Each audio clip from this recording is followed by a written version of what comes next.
जय हिंद दोस्तों। तो हम लोग इस वीडियो के माध्यम से सामान्य विज्ञान का जो बुक है जो खान सर के द्वारा रिलीज किया गया था, इसमें टोटल 1990 से लेकर के 2019 तक के यानी कि टोटल 30 वर्षों से प्लस अधिक प्रश्नों को इसमें शामिल किया गया है। टोटल प्रश्नों की जो संख्या है इसमें 15,000 से भी प्लस प्रश्नों को इसमें शामिल किया गया है।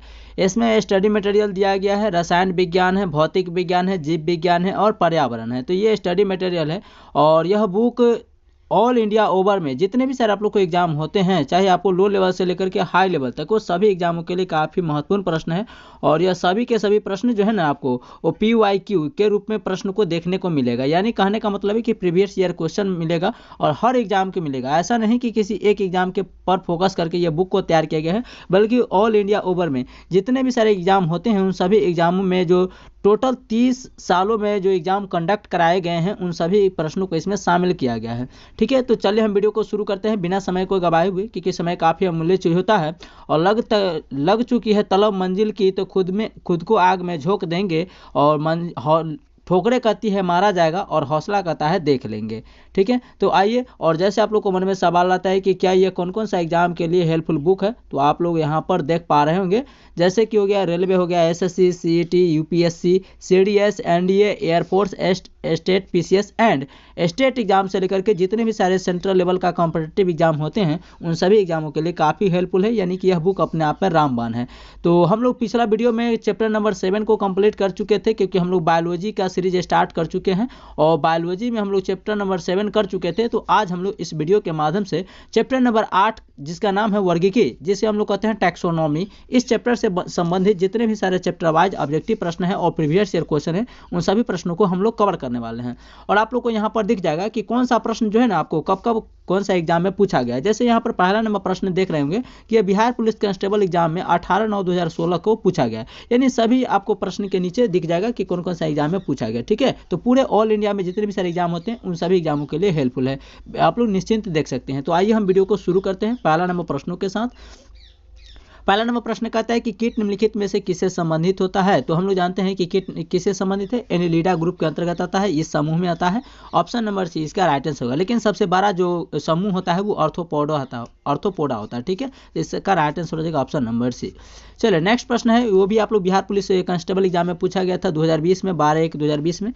दूसरा नंबर प्रश्न है, वंशागति का क्रोमोसोमवाद का सिद्धांत किसने प्रस्तुत किया था। तो वंशागति का क्रोमोसोमवाद का जो सिद्धांत होता है ये सिद्धांत देने वाले वैज्ञानिक कौन थे। तो इस प्रश्न का राइट आंसर हो जाएगा सटन और बोबेरी नामक वैज्ञानिक ने दिया था वंशागति का क्रोमोसोमवाद का सिद्धांत। ठीक है, तो ऑप्शन नंबर डी इसका बिल्कुल सही है। अगला प्रश्न को देखिए। अगला प्रश्न क्या कहता है, वर्गीकरण की द्विनाम पद्धति की अवधारणा किसने दिया था। तो वर्गीकरण की द्विनाम पद्धति का अवधारणा लिनियस नामक वैज्ञानिक ने दिया था। ऑप्शन नंबर ए इसका बिल्कुल राइट आंसर हो जाएगा। नेक्स्ट क्वेश्चन है, बलुहेल किस वर्ग का प्राणी है। ये राजस्थान पुलिस में पूछा गया प्रश्न है। तो बलुहेल जो है वो किस प्रकार का प्राणी है, स्तनपायी है। क्या है, स्तनपायी है एक प्रकार का। ऑप्शन नंबर बी इसका राइट आंसर हो जाएगा। चलिए नेक्स्ट क्वेश्चन क्या है कि पुनरुद्भवन की विशेष क्षमता पाई जाती है। तो पुनरुद्भवन की विशेष क्षमता किस ग्रुप के समूह में पाई जाती है। तो इसका सही उत्तर हो जाएगा ऑप्शन नंबर बी हो जाएगा पॉरीफेरा ग्रुप में पाई जाती है। तो ऑप्शन नंबर बी इसका बिल्कुल सही। नेक्स्ट क्वेश्चन कहता है कि प्राकृतिक चयन नेचुरल सिलेक्शन का सिद्धांत किसने दिया था।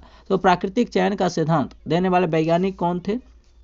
तो चार्ल्स डार्विन थे। ऑप्शन नंबर सी इसका राइट आंसर होगा। और कल वाली वीडियो में अभी आप लोग देखे होंगे चैप्टर नंबर 7 में भी काफ़ी डार्विन से प्रश्न आता था। चलिए अगला नंबर प्रश्न को देखिए। अगला प्रश्न क्या कहते हैं कि वह स्थान जहाँ छोटे जंतु जैसे हो गया दीमक, मक्खी, केचुआ, जो किसानों का मित्र के नाम से जाना जाता है, केचुआ को याद रखिएगा, क्वेश्चन एग्जाम में पूछे जाते हैं। तो केचुआ इत्यादि जो है इनके स्वभाव के अनुसार पाले जाते हैं उसे क्या कहते हैं। सिंपल कहने का मतलब क्वेश्चन क्या है, जितने भी सारे छोटे सूक्ष्म जीव जंतु होते हैं उसका पालन करना क्या कहलाता है, उसका पालन करना क्या कहलाता है। तो हम लोग जानते हैं कि उस पालन को हम लोग क्या बोलते हैं, तो उस पालन को हम लोग बोलते हैं टेरिडियम। क्या बोलते हैं, टेरिडियम बोलते हैं। तो ऑप्शन नंबर डी इसका बिल्कुल सही है। चलिए नेक्स्ट क्वेश्चन की ओर चलते हैं।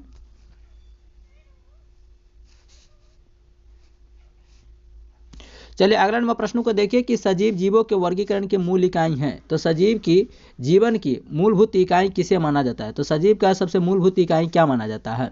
तो वो होता है जाति। क्या होता है? जाति। तो ऑप्शन नंबर 20 का बिल्कुल सही है। अगला क्वेश्चन कहता है कि आप किस जगत में सभी जीवों को रखेंगे जो कोशिका भित्ति के साथ बहुकोशिकीय सुकेंद्रिक है? तो जो बहुकोशीय जीव हैं उनको आप कौन सी ग्रुप में, कौन से जीवों के समूह में रखना पसंद करेंगे? तो वो सब ग्रुप जाएगा प्लांटी में। किस में जाएगा? प्लांटी में जाएगा। ऑप्शन नंबर 20 का बिल्कुल सही है। नेक्स्ट क्वेश्चन है कि व्हिटेकर के वर्गीकरण के अनुसार, व्हिटेकर ने वर्गीकरण किया था उसमें समूहों में शामिल जीवों में पूर्णतः विकसित नाभिक नहीं पाया जाता है। बताइए। तो जो वर्गीकरण जो किए व्हिटेकर साहब ने, उसमें देखा गया कि जो नाभिक जो होते हैं यानी कि केंद्रक जो होते हैं वो विकसित नहीं थे। तो ऐसे को किस में बांटे थे? उसको जिसमें नाभिक यानी केंद्रक विकसित नहीं होते हैं उसको किस जगत में रखे थे? तो उसे रखे थे मोनेरा जगत के अंतर्गत। किसमें? मोनेरा जगत। तो ऑप्शन नंबर डी इसका बिल्कुल सही। अगला क्वेश्चन कहता है निम्नलिखित में से कौन सुमेलित नहीं है, यानी कि जो सही इसका मिलान किया है वो सही नहीं है। तो इसके राइट आंसर का अपवाद, सरीसृप और सर्प। क्या होगा? अपवाद, सरीसृप और सर्प जो है नहीं है। जबकि पंखहीन कीड़े कीवी होते हैं, सिल्वर होते हैं, सिल्वर फिश होते हैं। उड़ान रहित चिड़िया टर्टिल यानी कि कछुआ को बोलते हैं, क्या होते हैं? ये नहीं उड़ पाते हैं, गोरैया। और जबकि वहीं अपवाद में आ जाते हैं कि सरीसृप। सरीसृप में क्या है? ये सर्प नहीं है। तो इसका राइट आंसर का ऑप्शन नंबर सी। अगला क्वेश्चन क्या कहता है कि व्हिटेकर द्वारा प्रतिपादित 5 किंगडम क्लासिफिकेशन में निम्न में से कौन सा समूह शामिल नहीं था? तो व्हिटेकर ने 5 जगतों में बांटा था, उस 5 जगतों में से इनमें से कौन सा जो है वो समूह या ग्रुप नहीं है? तो इसका सही उत्तर हो जाएगा प्रोटोजोआ। क्या होगा? प्रोटोजोआ नहीं है। ऑप्शन नंबर डी इसका बिल्कुल सही उत्तर होगा। चलिए अगला क्वेश्चन को देखिए। कीट निम्नलिखित में से संबंधित होता है। तो कीट कौन से ग्रुप से, कौन से समूह से संबंधित है? आर्थ्रोपोडा। और आर्थ्रोपोडा सबसे ज़्यादा होता है। तो कीट निम्नलिखित में से संबंधित है आर्थ्रोपोडा से। अगला नंबर क्वेश्चन को देखिए। 5 जगत प्रणाली में वर्गीकरण का मुख्य आधार क्या है? तो 5 जगत प्रणाली में जो 5 जगतों में बांटा गया था उन सभी को किसके आधार पर बांटा गया था? तो ये बांटा गया था पोषण के आधार पर। किसके? पोषण यानी न्यूट्रिशन के आधार पर, भोजन के आधार पर। अगला क्वेश्चन है कि निम्नलिखित में से कौन सा प्राणी स्तनधारी है? स्तनधारी नहीं है। यहाँ पर देख लीजिएगा, स्तनधारी जो है नहीं है। तो इसमें से देख लीजिए स्तनधारी कौन नहीं है। ठीक है, तो हम लोग यहाँ पर देख रहे हैं कि चमगादड़ है, ये है, बलुहेल है, ये है, लेकिन मछली स्तनधारी नहीं है। हमारा आंसर यही हो जाएगा। नेक्स्ट क्वेश्चन है कि किसे फादर ऑफ टैक्सोनॉमी के नाम से जाना जाता है? किसे वर्गीकी का पिता कहा जाता है?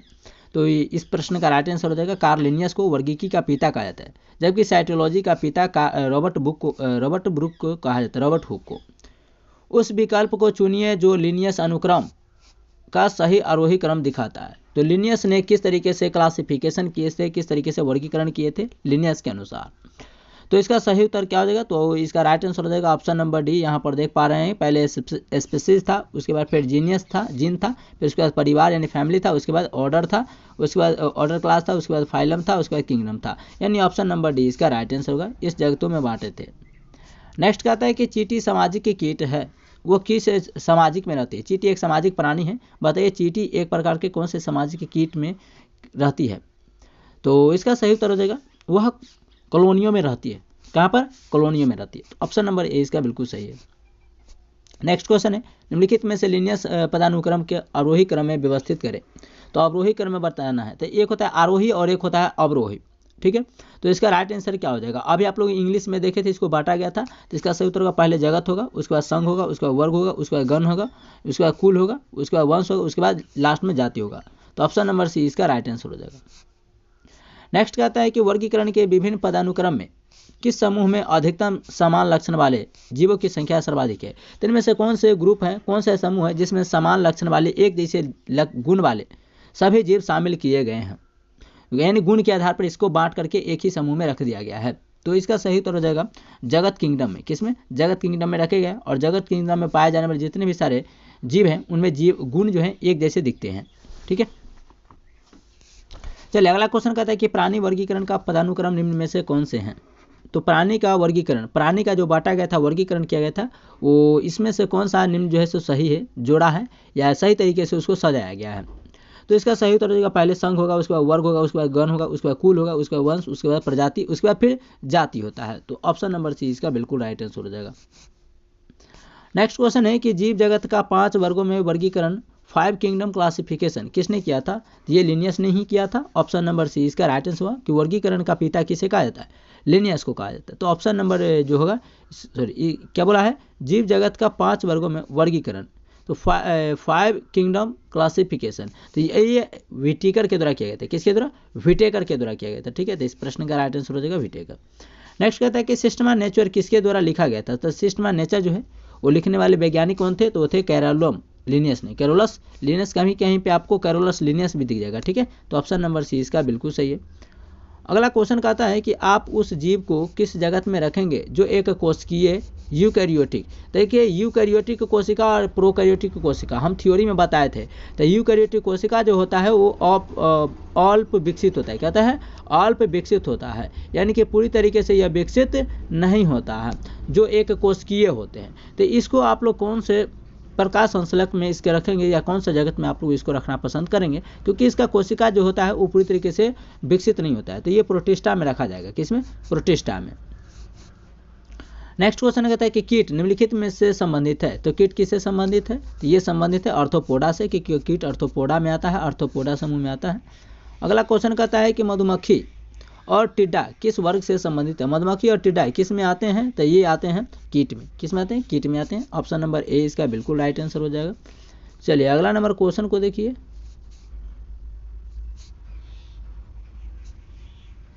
अगला नंबर क्वेश्चन कहता है कि आलू, टमाटर और बैंगन 3 विभिन्न वर्ग यानी स्पीसीज हैं, परंतु ये किस वंश का जीनस के अंतर्गत आते हैं? तो ये आलू, टमाटर और बैंगन ये किसका जीन है और ये किसके कौन से ग्रुप के अंतर्गत आते हैं?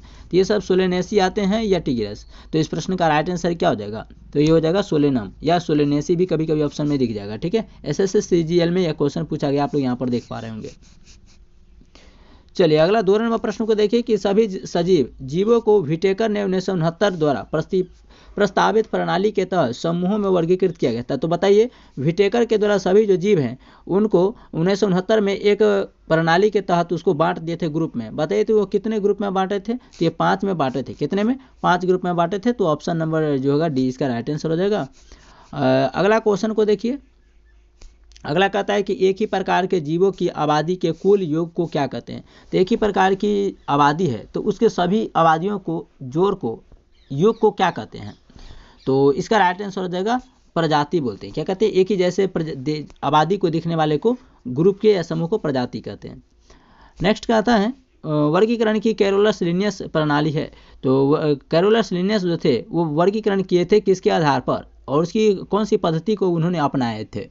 तो वो अपनाए थे द्विपद का। किसका? द्विपद पद्धति का।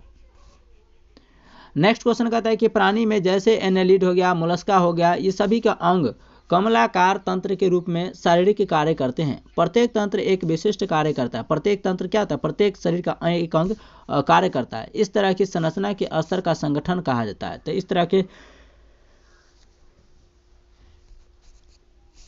शरीर का जो संगठन है, इस शरीर के संगठन को यानी तंत्र को हम लोग क्या बोलेंगे? तो उसे अंग तंत्र बोलते हैं, क्योंकि एक एक अंग मिलकर के अंग तंत्र का निर्माण करता है और बहुत सारा अंग तंत्र मिलकर के हम लोग को बॉडी का निर्माण करता है यानी शरीर का। ठीक है, अगला प्रश्न है कि 5 जगत वर्गीकरण का प्रस्ताव किसने दिया था? तो 5 जगत वर्गीकरण का प्रस्ताव देने वाले कौन थे? तो ये R.H. विटेकर थे। क्या थे? R.H. विटेकर थे। तो इसका राइट आंसर हो जाएगा ऑप्शन नंबर बी इसका बिल्कुल सही होगा। ठीक है, नेक्स्ट क्वेश्चन है निम्नलिखित में से किस उभयचर के जिह्वा नहीं होता है? तो निम्नलिखित में से कौन से उभयचर है जिसके जिह्वा नहीं होते हैं? तो ये है इथियोपियस। क्या हो जाएगा? इथियोपियस हो जाएंगे, इथियोपियस। नेक्स्ट क्वेश्चन है कि उभयचर शब्द का अर्थ क्या होता है?